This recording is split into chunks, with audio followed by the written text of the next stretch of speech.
প্রিয় একাদশ শ্রেণীর পরীক্ষার্থী, তোমরা যারা এডু ক্রিয়েটিভ চ্যানেলে চোখ রেখেছো তোমাদের সকলকে ওয়েলকাম।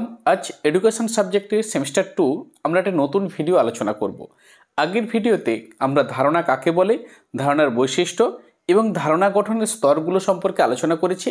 আজকের এই ভিডিওতে আমরা আলোচনা করব ধারণার সঙ্গে সংবেদন এবং প্রত্যক্ষণের কী পার্থক্য রয়েছে সেগুলি আমরা আলোচনা করব। সেই সঙ্গে সঙ্গে ধারণা প্রক্রিয়ার শিক্ষাক্ষেত্রে কতটা গুরুত্বপূর্ণ সে বিষয়টিও আজকের এই ভিডিওতে আমরা আলোচনা করার চেষ্টা করব। তো সেই জন্য আজকের এই ভিডিওটি খুব গুরুত্বপূর্ণ, মনোযোগ দিয়ে ভিডিওটি দেখো, কারণ পরীক্ষাতে তোমাদের এই সংক্রান্ত বিষয়ে প্রশ্ন আসতেই পারে। তাহলে কিন্তু তোমরা ঠিকঠাকভাবে যদি প্রিপারেশান নিতে পারো তাহলে পরীক্ষাতে ঠিকভাবে উত্তর লিখতে পারবে।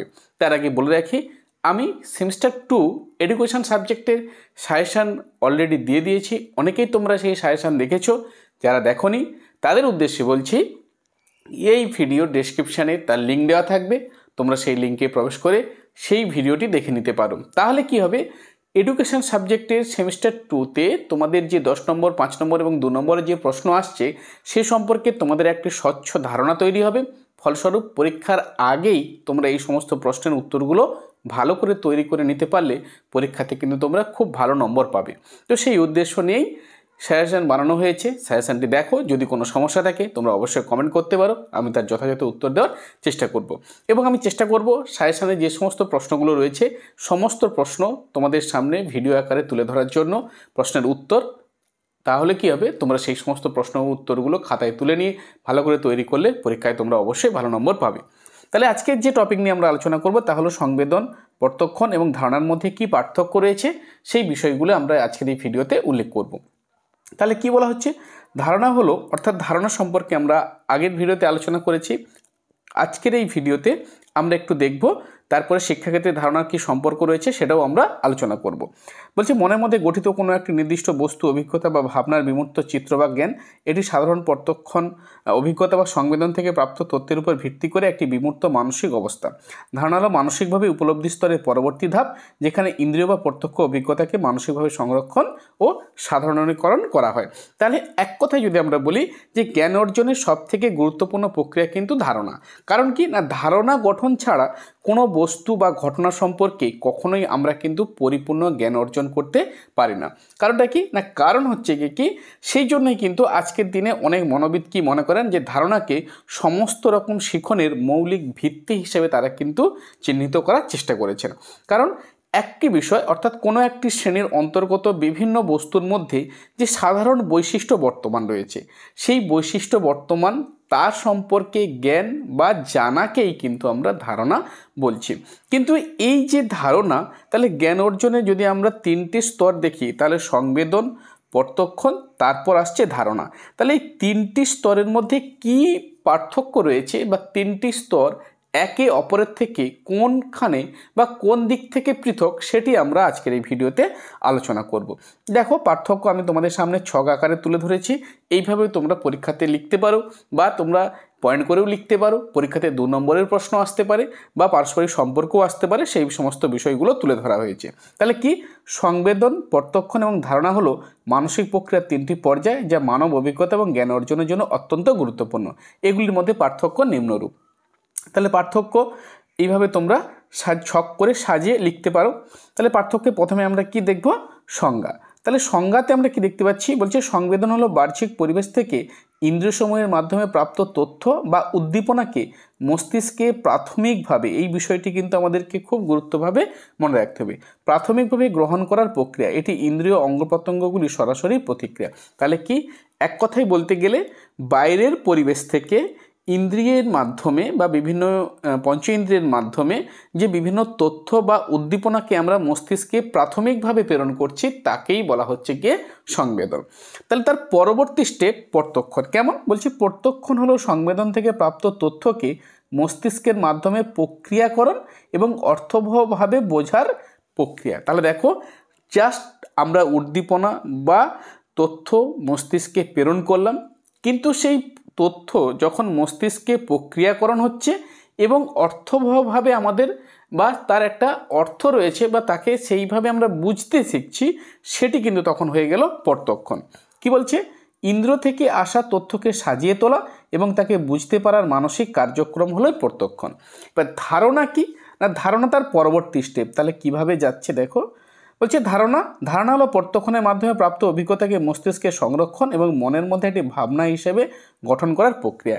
এটি জ্ঞানতাত্ত্বিক একটি বিমুক্ত প্রক্রিয়া যা সাধারণ বা নির্দিষ্ট কোনো ধারণা বা তত্ত্ব তৈরির সাথে জড়িত। তাহলে আমরা কি দেখতে পাচ্ছি যে কোনো কিছু বিষয়ে বা একই শ্রেণীর উদ্দীপককে যখন আমরা কি করছি, বিভিন্ন রকমভাবে তাদের মধ্যে যে কতগুলো যে বৈশিষ্ট্য রয়েছে, যেগুলো কমন বৈশিষ্ট্য বা সাধারণ বৈশিষ্ট্য, সেই সাধারণ বৈশিষ্ট্য সম্পন্ন এক শ্রেণীর উদ্দীপক সম্পর্কিত যে জ্ঞান বা একক যে অভিজ্ঞতা, তাকেই আমরা কিন্তু ধারণা বলছি।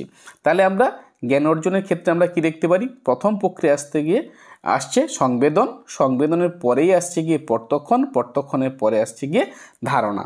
অর্থাৎ জ্ঞান অর্জনের প্রাথমিক প্রক্রিয়া হচ্ছে গিয়ে সংবেদন, তার থেকে একটু জটিল অর্থাৎ প্রক্রিয়াকরণ বা অর্থবহ বা অর্থপূর্ণ একটি তথ্য আমাদের সামনে নিয়ে আসে, সেটি হচ্ছে গিয়ে প্রত্যক্ষণ।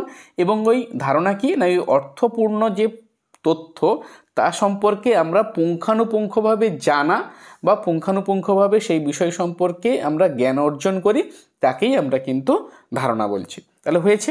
এবার দেখো উদাহরণের সাহায্যে আমরা একটি বিষয়টিকে আরও সহজ করে বোঝার চেষ্টা করব। বলছি চোখের মাধ্যমে আলো দেখা, কান দিয়ে শব্দ শোনা, ত্বকের মাধ্যমে স্পর্শ অনুভব করা। প্রত্যক্ষণে কী হচ্ছে, একটি অন্ধকার কক্ষে চোখে আলো পড়লে প্রথমে আলো দেখা, এটি সংবেদন। এরপর সেই আলোটি একটি মোমবাতির আলো বলে বোঝা, এটি হচ্ছে গিয়ে প্রত্যক্ষণ। হয়েছে। তাহলে কি, প্রথমে আমি একটা আলো দেখলাম, এই যে আলো সম্পর্কে প্রাথমিক একটি আলো, এটি বুঝতে পারলাম, এটি সংবেদন। কিন্তু যখন আমরা জানলাম যে এটি মোমবাতির আলো, তাহলে সেটি বুঝতে পারলাম প্রত্যক্ষণ।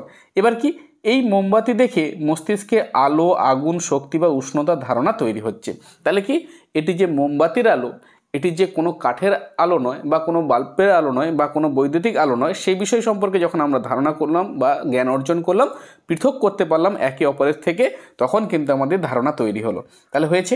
তাহলে প্রাথমিক পর্যায়ে শুধু কেবলমাত্র আলো দেখলাম, আলোটা যখন বুঝতে পারলাম মোমবাতির আলো, তখন সেটা আমাদের প্রত্যক্ষণ হলো। প্রত্যক্ষণের মাধ্যম পরে যখন আমরা এটা বুঝতে পারলাম যে এটা কেন মোমবাতির আলো, এটা অন্য কোনো উপাদানের আলো নয় কেন, যখন আমরা একে অপরের সঙ্গে আলাদা করতে পারলাম, তখনই কিন্তু আমাদের ধারণা তৈরি হলো। ধরন কি, বলছে এটি সম্পূর্ণ শারীরিক এবং সরাসরি অভিজ্ঞতা। এটি একটি মানসিক এবং শারীরিক উভয় প্রক্রিয়া যেখানে মস্তিষ্কের ভূমিকা রয়েছে। এটি একটি সম্পূর্ণ মানসিক প্রক্রিয়া এবং বিমূর্ত ধারণা তৈরির সাথে সম্পর্কিত। বিমূর্ত ধারণা বলতে কি না, যে সমস্ত বিষয় বা বস্তু আমাদের সামনে উপস্থিত নেই কিন্তু তার সম্পর্কে আমরা একটা ধারণা তৈরি করতে পারছি, এটাকেই বলা হচ্ছে কি বিমূর্ত ধারণা। হয়েছে। তাহলে এইভাবে তোমরা পার্থক্য ছক করে পড়তে পারো, তাতে কিন্তু পরীক্ষক খুশি হবেন। এরপরে আমরা দেখব শিক্ষাক্ষেত্রে ধারণা প্রক্রিয়ার কী গুরুত্ব রয়েছে, সেটা আমরা সম্পর্কে এবার একটু দেখব। দেখো কি বলা রয়েছে, শিক্ষাক্ষেত্রে ধারণা গঠনের কী গুরুত্ব রয়েছে। ধারণা আমাদের বর্তমান শিক্ষাক্ষেত্রে কতটা গুরুত্বপূর্ণ, বা ধারণা গঠন যদি ঠিকঠাকভাবে না হয় তাহলে শিক্ষার্থীদের পড়াশোনার ক্ষেত্রে বা শিক্ষার ক্ষেত্রে কতটা সমস্যা তৈরি হবে, সেই বিষয় নিয়ে আমরা আলোচনা করব। অর্থাৎ কি না, শিক্ষার্থীদের মধ্যে যদি কোনো বিষয়ে আমরা ধারণা গঠন করতে পারি, তাহলে শিক্ষার কাজটি কিন্তু আমাদের কাছে অনেক সহজ হয়ে যায়। তো সেই জন্য কি বলছে, ধারণা গঠন শিক্ষাক্ষেত্রে একটি অপরিহার্য প্রক্রিয়া। এর মাধ্যমে শিক্ষার্থীরা, প্রথম পয়েন্ট কি রয়েছে, তথ্য বোঝা এবং সংরক্ষণ। অর্থাৎ কি না, শিক্ষার্থীরা বিভিন্ন বিষয়ের মৌলিক ধারণা তৈরি করে যা পরবর্তীতে জটিল বিষয়গুলি শেখার ভিত্তি হিসাবে কাজ করে। অর্থাৎ কি, কোনো কিছু বিষয় সম্পর্কে আমরা প্রাথমিক ধারণা তৈরি হয় এবং সেই ধারণার উপর বেশ করে, সেই ধারণার উপর ভিত্তি করে পরবর্তীকালে আমরা বিভিন্ন জটিল সমস্যার সমাধান করতে আমরা পারি। হয়েছে। 2 নম্বর পয়েন্ট আমরা কি দেখতে পাচ্ছি, সমস্যা সমাধানের ক্ষমতা বৃদ্ধি। তাহলে দেখো, গঠিত ধারণাগুলি শিক্ষার্থীদের বাস্তব বিভিন্ন সমস্যার সমাধানে সাহায্য করে। অর্থাৎ কি, আমাদের সামনে যে সমস্ত বিষয়গুলো বা বাস্তব যে সমস্ত সমস্যা আমাদের সামনে উপস্থিত হয়, আমরা কি করি, ধারণার সাহায্যে সেই সমস্ত সমস্যার সমাধান করতে পারি।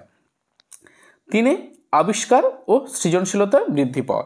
বলছে শিক্ষার্থীদের ধারণা গঠন প্রক্রিয়া তাদের সৃজনশীলতা এবং নতুন জ্ঞান আবিষ্কারের ক্ষমতা বাড়ে। হয়েছে। এরপরে 4 দাগে গভীর চিন্তা ও বিশ্লেষণ সক্ষমতা বৃদ্ধি করা। অর্থাৎ কি বলছে, ধারণা গঠনের মাধ্যমে শিক্ষার্থীরা গভীরভাবে চিন্তা করার ক্ষমতা অর্জন করে এবং জ্ঞানকে বিভিন্ন দৃষ্টিকোণ থেকে বিশ্লেষণ করতে তারা শেখে। হয়েছে। এরপরে 5 নম্বর যে পয়েন্ট আমাদের সামনে রয়েছে, বলছে উন্নত বোধগম্যতা। শিক্ষার্থীরা যখন কোনো ধারণা গঠন করতে সক্ষম হয় তখন তারা সেই ধারণাকে আরও ভালোভাবে বোঝে এবং সেটাকে কার্যকরভাবে ব্যবহার করতে পারে। উদাহরণস্বরূপ আমরা কি দেখতে পাচ্ছি, বলছে গণিতে গুণ শেখার পরে আমরা কি করি, শিক্ষার্থীরা অনেক জটিল গাণিতিক সমস্যার সমাধান আমরা সহজেই করতে পারি। অর্থাৎ কি না, যোগ এবং গুণ যদি আমরা আলাদা করে শিখতে পারি তাহলে আমরা কি করি, বড় বড় গুণ আমরা করতে পারি। দেখা যাক কেমনভাবে, না ধরো আমি 2-এর সঙ্গে 2-এর গুণ আমরা শিখলাম বা 2-এর সঙ্গে 2-এর যোগ শিখলাম, তাহলে যোগ এবং যদি গুণ আমরা শিখতে পারি পরবর্তীকালে আমরা 22-এর সঙ্গে 22-এর গুণ করতে পারবো। হয়েছে?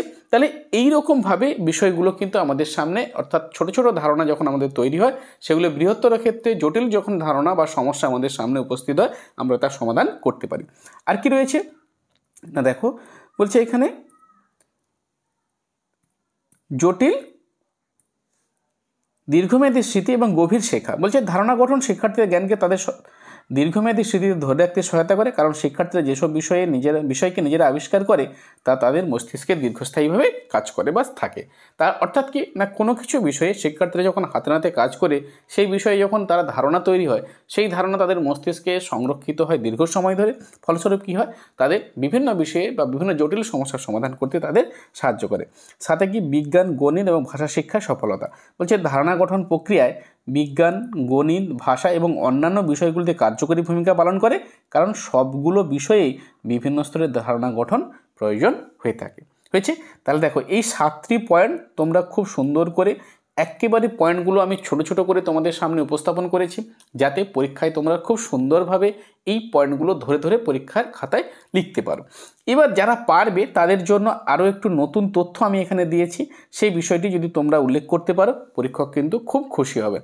কি, ধারণা গঠনের শিক্ষাগত কৌশল এবং পদ্ধতি, অর্থাৎ ধারণা গঠন কিভাবে আমাদের শিক্ষাক্ষেত্রে আমরা প্রয়োগ করতে পারি, কিভাবে আমাদের কী বলা যেতে পারে, কোন কোন কৌশল অবলম্বন করে শিক্ষার্থীদের ধারণা গঠনের প্রক্রিয়াকে আমরা আরও দৃঢ়তর করতে পারি। কেমন?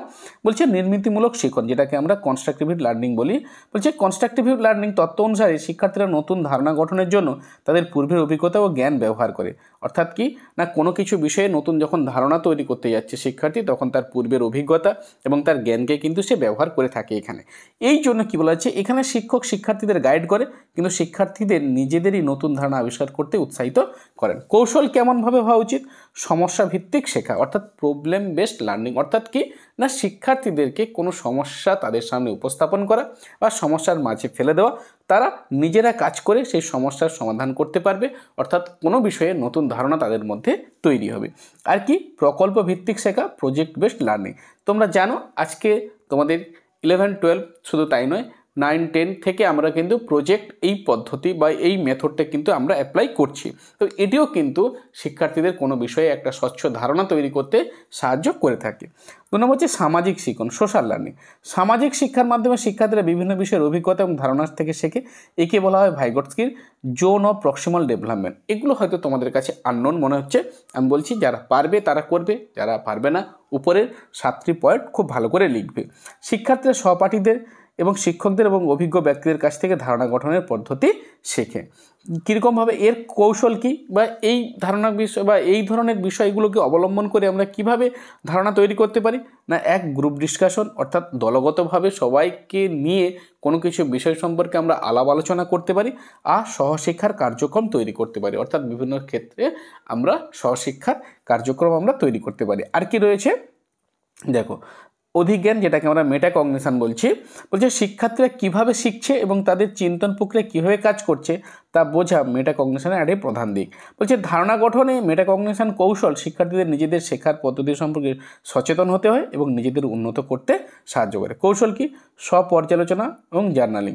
সেলফ অ্যাসেসমেন্ট মানে কি না, কোনো কিছু বিষয়ে যখন সে ধারণা তৈরি হয়েছে বা কোনো কিছু বিষয় সম্পর্কে তার অভিজ্ঞতা তৈরি হচ্ছে, সেই বিষয়টি নিজের মধ্যে আলাপ আলোচনা করা, কোথায় ত্রুটি রয়েছে, কোন কোন ক্ষেত্রে ত্রুটিগুলোকে সারিয়ে তুলতে হবে, এই বিষয়ে যখন নিজে পর্যালোচনা করবে, যেটাকে আমরা সেলফ অ্যাসেসমেন্ট বলছি, সেটি কিন্তু ধারণা গঠনের জন্য সবথেকে গুরুত্বপূর্ণ একটি উপায় বা কৌশল হতে পারে।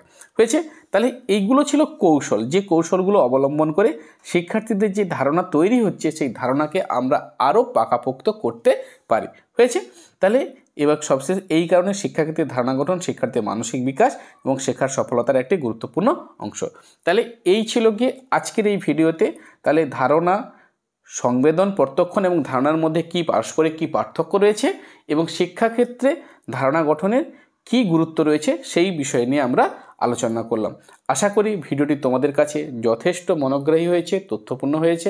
এই ধরনের নোটস খাতায় তুলে মুখস্থ করে পরীক্ষাতে লিখতে পারলে অবশ্যই তোমরা কিন্তু ভালো নম্বর পাবে। ভালো থেকো, খুব ভালো করে পড়তে থাকো। পরবর্তীতে নতুন একটি ভিডিও আমি তোমাদের সামনে নিয়ে আসছি।